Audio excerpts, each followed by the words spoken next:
welcome to another episode of the Fluency Matters podcast. I am your host, Kristy Placido, and I am here with Michelle Kindt, the director of the Fluency Matters Conference, and we are here tonight with a special guest, Señora AnneMarie Chase. Welcome, AnneMarie. Thank you for having me. I'm so excited to be here.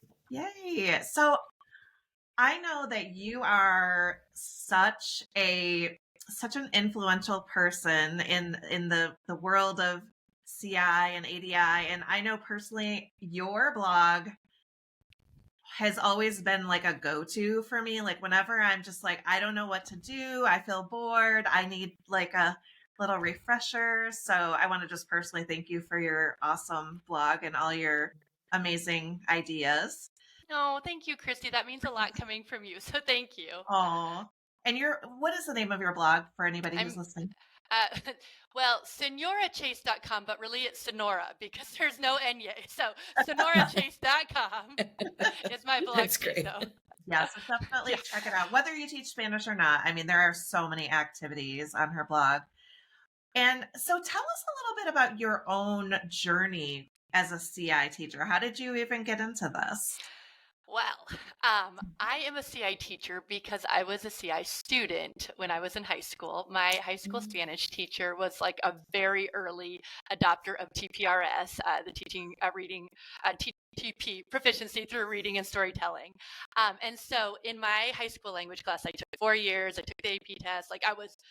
I love Spanish. Like I thought I was a genius. Like, oh, I'm good at languages and I'm going to like go major in Spanish and French. And I was just fired up because I just thought languages were as easy because my Spanish class made it really, really easy. And Señora Holman, who was my teacher, just really inspired me. So I got to college and my plan was, because I had a lot of Spanish already, I was like, I'm going to major in French, minor in Spanish, teach everything.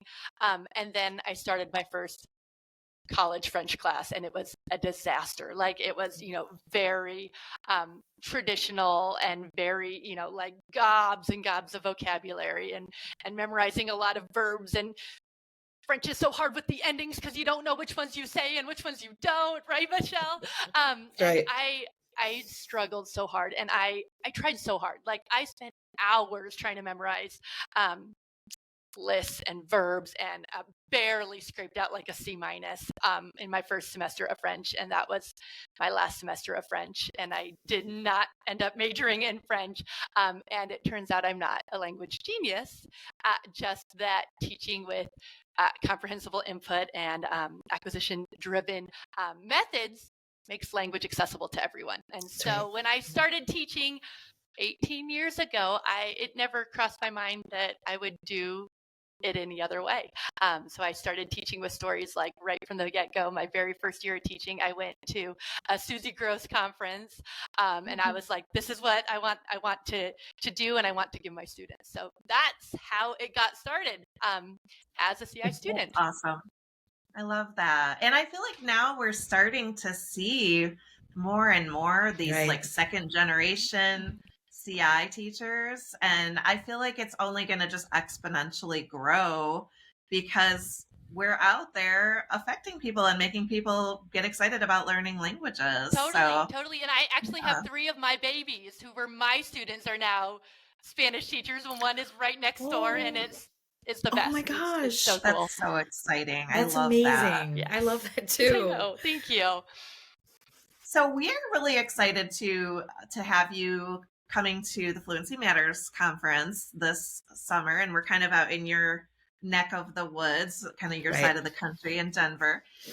So would you tell us a little bit about what you're going to be doing at the conference and kind of what your hopes are for the conference and what you're excited about? Absolutely. So yeah, first of all, I'm so excited that I can take one airplane to get there and I don't have to do a bunch of flights to get to the conference because you're on the West Coast, sort of. So we'll be in Denver this year.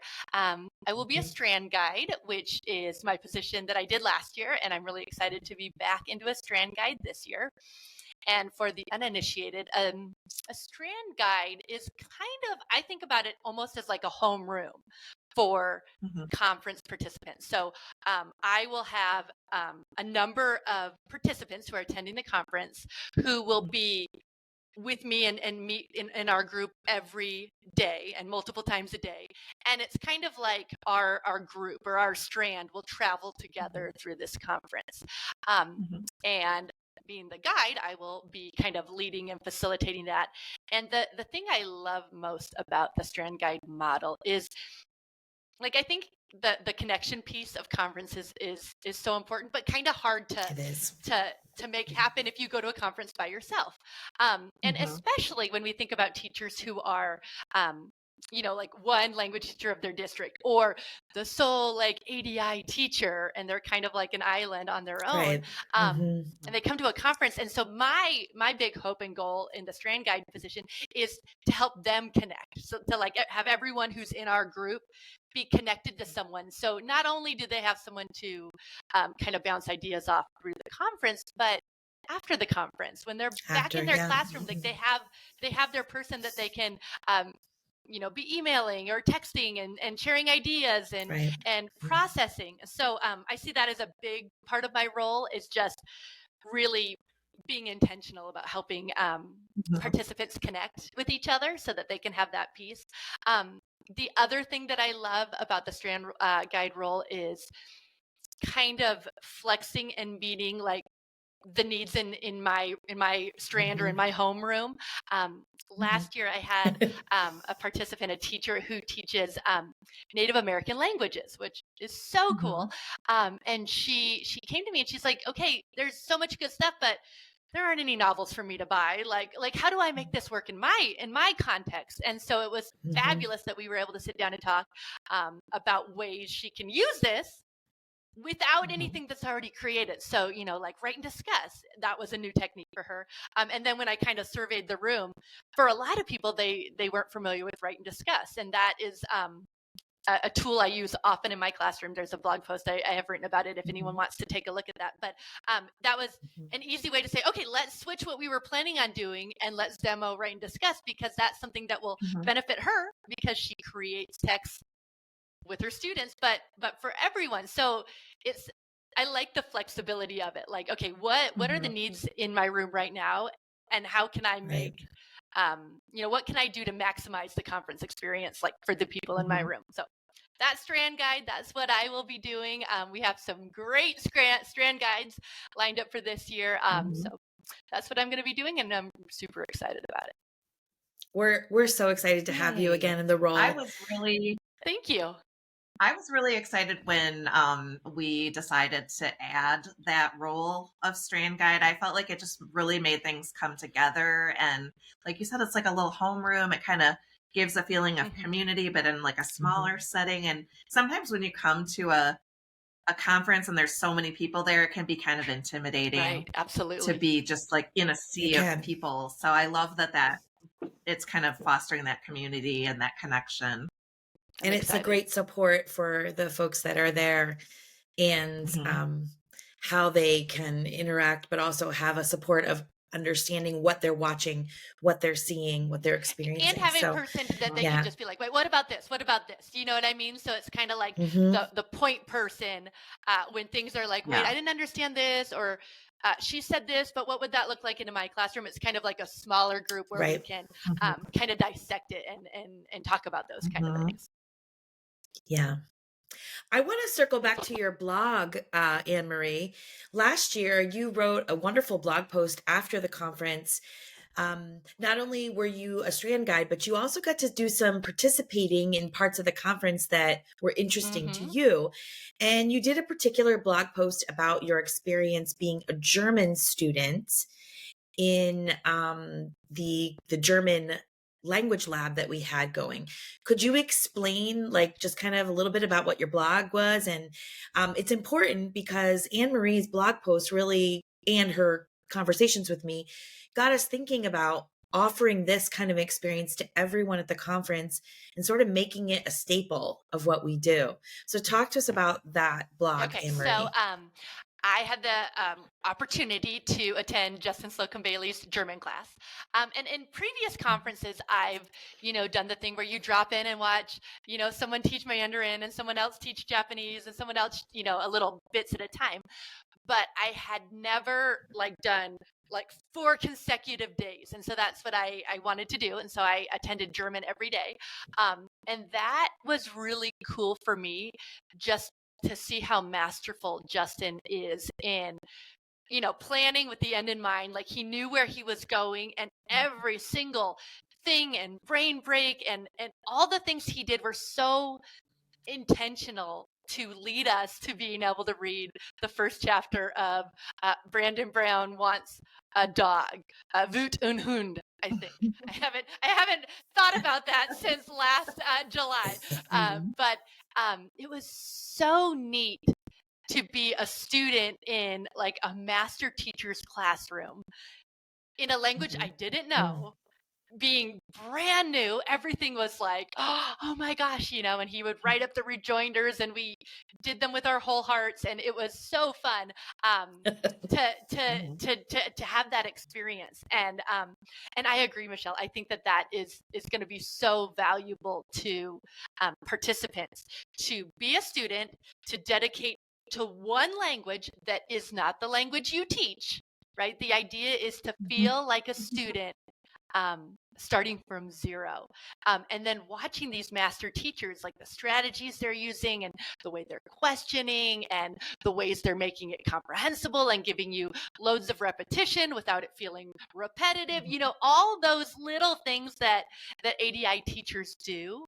You get to be a student in there, but also have your teacher brain on. Oh, I got to add this in, and I They're just nuggets that I got that I was like, oh my gosh, I gotta bring that home to my classroom.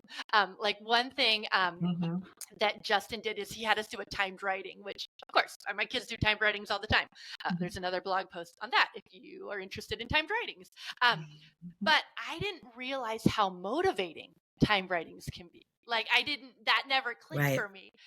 And so then after 4 days of German class, however many hours it was, when he said, let's see how much you can write. And I was like, oh. And then I was writing and thinking, oh my gosh, I'm really good at languages. And then I thought, no, you're not good at languages.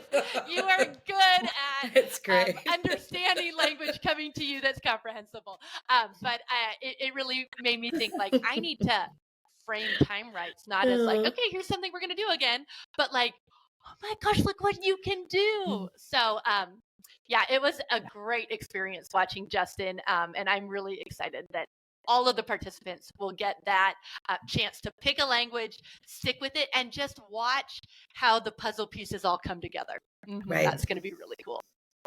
Yeah. Sometimes you just have to experience something. You can't just have somebody tell you. You have to actually do it. Mm-hmm. Thank you so much, AnneMarie, for being here with us. Thank you for all your contributions to the world language. And just thank you. Michelle. Stop. You just froze. You just froze up for a really long time. So can you go back to before, wrap up when you initially started talking there? Yeah. Yes. All I was saying was thank you. I'll say thank you for real quick. And then I've been having freezing problems this whole time. I've just been smiling. We kind of just faked our way through one a while back. But I think it all was okay. And if it doesn't pull together, well, I'm happy to meet again and go again and do it. It happens all the time, actually, and I probably have terrible Wi-Fi here or something, but Kristy says if you just smile and you keep going, Frank can put it all together because it's by your own individual Wi-Fi. Yeah. It's not the whole thing. Okay. So I'll just wrap it up again. Okay. Thank you so much, AnneMarie. What a privilege to have you here. And thank you for your wonderful contributions to CI and ADI teachers everywhere in your blog. Everyone check out Señora Chase's blog. And thanks again for being here today. It was so fun chatting with you. Thanks, and AnneMarie. I can't wait to see you ladies in real life in Denver this summer. And I hope that we have lots of participants that will be joining us because it is a great conference and it's going to be a lot of fun. Yeah, don't miss it. And thank you everyone for joining us for another episode, and we will see you next Goodbye. time. Bye-bye.